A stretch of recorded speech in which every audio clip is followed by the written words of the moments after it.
আল্লাহ আজ্জা জাল্লা এই শরীরকে সুন্দর করে সৃষ্টি করেছেন। প্রকৃতপক্ষে একজন পুরুষের কাছে সবচেয়ে আকর্ষণীয় বিষয় হলো একজন নারী। আল্লাহ আজ্জা জাল্লা এই শরীরকে সুন্দর করে সৃষ্টি করেছেন। যুয়্যিনা লিন্নাসি হুব্বুশ শাহাওয়াতি মিনান নিসা, মানুষের কাছে সবচেয়ে বেশি সুশোভিত করা হয়েছে নারী। এটি খুবই প্রভাব বিস্তারকারী শক্তি। এটি এতই শক্তিশালী যে কোরআনে গাছটির জন্য যে ভাষা ব্যবহার করা হয়েছে সেই একই ভাষা ব্যভিচারের জন্য ব্যবহার করা হয়েছে। লা তাকরাবু হাযিহিশ শাজারা লা তাকরাবুজ জিনা লা তাকরাবুল ফাওয়াহিশ, ব্যভিচারের কাছেও যেও না, কোনো নারীর সাথে অবৈধ সম্পর্ক করার কাছেও যেও না, কোনো ধরনের নির্লজ্জতা এবং বেহাপনার ধারে কাছেও যেও না। অতএব এটি খুবই ভয়ঙ্কর। আর এটা এমন কিছু ঠিক গাছের নিকটবর্তী হওয়ার মতো, কাছে গেলেই এটা আপনাকে টেনে ধরবে। ভেবেছিলেন এটা তো শুধু দৃষ্টি বিনিময়, তাকে দেখে পছন্দ হয়ে গিয়েছিল, এরপর আবার তাকালেন, সে মুচকি হাসি দিল, আপনিও হাসলেন। এখান থেকে ধীরে ধীরে একটা চক্রের মধ্যে আটকে গেলেন। এরপর সবকিছু সীমার বাহিরে চলে গেল। কিছু বুঝে ওঠার আগেই এমন কিছুতে আটকে গেলেন, বুঝতেও পারছেন না কিভাবে বের হবেন। সুতরাং কাছে না যাওয়ার উপদেশটি উত্তম একটি উপদেশ, কারণ আপনি জানেন না কোথায় থামতে হবে। কিছু দূর অগ্রসর হওয়ার পর আর থামতে পারেন না। তো আল্লাহ আজ্জা জাল্লা বর্ণনা করেন, যখন মানুষ আল্লাহর অনুমোদিত পথের বাহিরে গিয়ে একে অন্যের নিকট লজ্জাস্থান প্রকাশ করে দেয়, এটাই তখন চূড়ান্ত কদর্যতা, এটাই তখন মানুষের চূড়ান্ত কুৎসিত রূপ। পুরুষ এবং নারীর সুন্দর একটি ভালোবাসার সম্পর্ক থাকার কথা। আল্লাহ আমাদের সুন্দর করে সৃষ্টি করেছেন যেন আমরা একে অন্যের প্রতি আকৃষ্ট হই। এরপর তিনি একটি ব্যবস্থাপনা তৈরি করলেন যার মাধ্যমে এই সম্পর্কটি বৈধতা পাবে। বিয়ের মাধ্যমে এই সম্পর্কটি বৈধতা পাবে। মানুষ যখন বিপরীত লিঙ্গের প্রতি আকর্ষণের কারণে এই সম্পর্কটি স্থাপন করতে চায়, কিন্তু এমন পন্থায় যা আল্লাহর নিকট অনুমোদিত নয়, তখন সে একই সম্পর্কটি যা সৌন্দর্যের কারণে তৈরি হয়েছিল, আকর্ষণের কারণে তৈরি হয়েছিল, সেই একই সম্পর্কটি তখন কুৎসিত রূপ ধারণ করে। আর এটা শুধু শারীরিক কদর্যতা নয়। কেউ এটা শোনার পর ভাবতে পারে, আমার একটা মেয়ে বন্ধু আছে, সে সুন্দর, আমি বুঝতে পারছি না কিভাবে সে কুৎসিত হয়ে গেল কুরআন নাজিল হওয়ার পর। আমি এটা নিয়ে কথা বলছি না। আপনার ভেতরে এক ধরনের কদর্যতা আছে। আপনার ভেতরের ভালো সত্তাটি ধীরে ধীরে মৃত্যুর দিকে ধাবিত হয়। তখন মানুষকে শুধু শারীরিক দিক থেকে সুন্দর করে সৃষ্টি করা হয়নি, মানুষকে চরিত্রের দিক থেকে সুন্দর করে সৃষ্টি করা হয়েছে। আর আপনি যখন অবৈধ একটি সম্পর্কে জড়িয়ে পড়েন, তখন আপনার ভেতরে যে সৌন্দর্যগুলো ছিল, আল্লাহ আপনাকে যে সৌন্দর্যগুলো দান করেছিলেন, তার থেকে কিছু কিছু তখন আপনার কাছ থেকে পালাতে শুরু করে।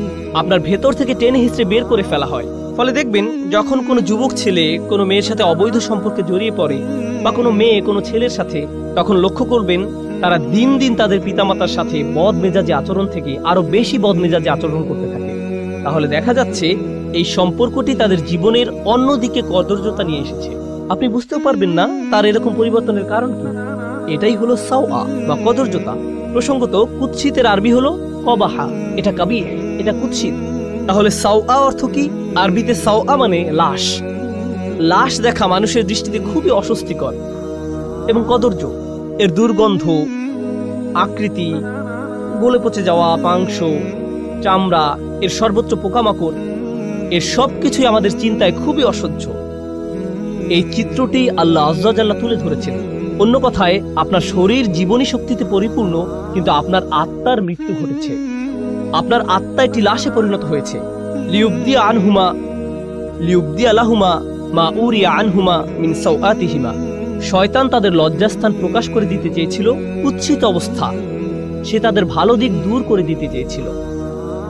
প্রসঙ্গত, এই সম্পর্কে আরেকটি ব্যাপার উপলব্ধি করা গুরুত্বপূর্ণ। আল্লাহ আজ্জা জাল্লা মানব জাতিকে ফেরেশতাদের চেয়েও উত্তম মর্যাদা দিয়েছেন। ইবলিসের চেয়েও তিনি মানুষকে উত্তম মর্যাদা দিয়েছেন। আর শুধু একটি জিনিসের কারণে মানুষ এই উত্তম মর্যাদা লাভ করেছে। ওয়ানাফাখতু ফীহি মির রূহি ফাকাউ লাহু সাজিদিন। আল্লাহ যখন মানুষের ভেতরে রূহ ফুঁকে দিলেন, শরীরকে সুন্দর করে সৃষ্টি করা হয়েছে, কিন্তু যে রূহ আল্লাহ মানুষের ভেতরে ফুঁকে দিয়েছেন, যে আত্মা আল্লাহ আপনার ভেতরে ফুঁকে দিয়েছেন, যে ভালো গুণগুলো তিনি আপনাকে দিয়েছেন, সেটাই আপনাকে বেশি সৌন্দর্যমণ্ডিত করেছে আল্লাহর যে কোনো সৃষ্টির চেয়ে। সেটাই আপনাকে অন্যদের থেকে পৃথক করেছে। শয়তান তা জানে, আর তাই সে মানুষের শারীরিক সৌন্দর্যকে কাজে লাগিয়ে তাদের আত্মিক সৌন্দর্যকে কুৎসিত করতে চাইবে। এটাই তার লক্ষ্য। পরস্পরের সম্মুখে উলঙ্গ না হওয়াটা আদম সন্তানের প্রকৃতিতেই আছে। পোশাক পরিচ্ছদ পরে থাকা, নিজেদের লজ্জা ঢেকে রাখা, এটা আদম সন্তানের সহজাত প্রকৃতিতে স্থাপন করে দেয়া হয়েছে। এজন্য মানবজাতির সকলে সহজাতভাবে নিজেদের ঢেকে রাখতে পছন্দ করে। বাচ্চা মেয়ে বা বাচ্চা ছেলে সামান্য বুদ্ধি হলেই 2 বছর বয়স, 3 বছর বয়স বা 4 বছর বয়স, খুবই ছোট, তাদের কোনোভাবেই এখনো বুদ্ধিমান সচেতন প্রাণী বলা যায় না। কিন্তু মা জামা পরানোর সময় বাবা যদি সামনে এসে যায়, তারা লজ্জিত হয়ে পড়ে, তারা কম্বলের নিচে লুকিয়ে পড়ে। আল্লাহ মানব জাতির ভেতরে প্রাকৃতিকভাবেই লজ্জার চেতনা স্থাপন করে দিয়েছেন। কিন্তু তখন কি হয়, যখন শয়তান কুমন্ত্রণার পর কুমন্ত্রণা দিতে থাকে, সে কুৎসিত সবকিছুকে মানুষের নিকট সুন্দর হিসেবে উপস্থাপন করে। ওয়াযায়্যানা লাহুমুশ শাইতানু আমালাহুম, শয়তান তাদের কাজগুলোকে তাদের নিকট সুন্দর হিসেবে উপস্থাপন করে। ঈমান থাকলে, বিশ্বাস থাকলে আল্লাহ যাকে কুৎসিত বলেছেন আমরাও তাকে কুৎসিত মনে করি, আল্লাহ যাকে সুন্দর বলেছেন আমরাও তাকে সুন্দর মনে করি। কিন্তু যদি শয়তানকে আপনার অন্তরে প্রবেশ করতে দেন, যে জিনিসগুলো কুৎসিত মনে হওয়ার কথা ছিল তাই আপনার কাছে সুন্দর মনে হওয়া শুরু করবে। এরপর সমাজের অবস্থা এমন পর্যায়ে এসে উপনীত হয়, আপনি যত কম জামা কাপড় পরবেন, আপনার জামা কাপড় যত খোলামেলা হবে। রাসূল যেমন বলেছেন, কাসিয়াত আরিয়াত সাল্লাল্লাহু আলাইহি সাল্লাম, এক সময় মহিলারা এমন ভাবে জামা কাপড় পরবে, যদিও তাদের শরীরে কাপড় থাকবে কিন্তু দেখতে মনে হবে উলঙ্গ। জামা কাপড় এমন টাইট হবে, মনে হবে যেন শরীরের উপর রং করা হয়েছে, কোনো কিছু সে পরিধান করেনি। অবস্থা এমনই হবে এক সময়, আর এটাই মানব জাতির কাছে সুন্দর মনে হবে। কিন্তু পক্ষান্তরে প্রসঙ্গত এটা শয়তানের ফাঁদ। মানব জাতির চূড়ান্ত ব্যর্থতা হবে তখন, যখন নির্লজ্জতাকে সুন্দর মনে হবে, উদযাপন করা হবে,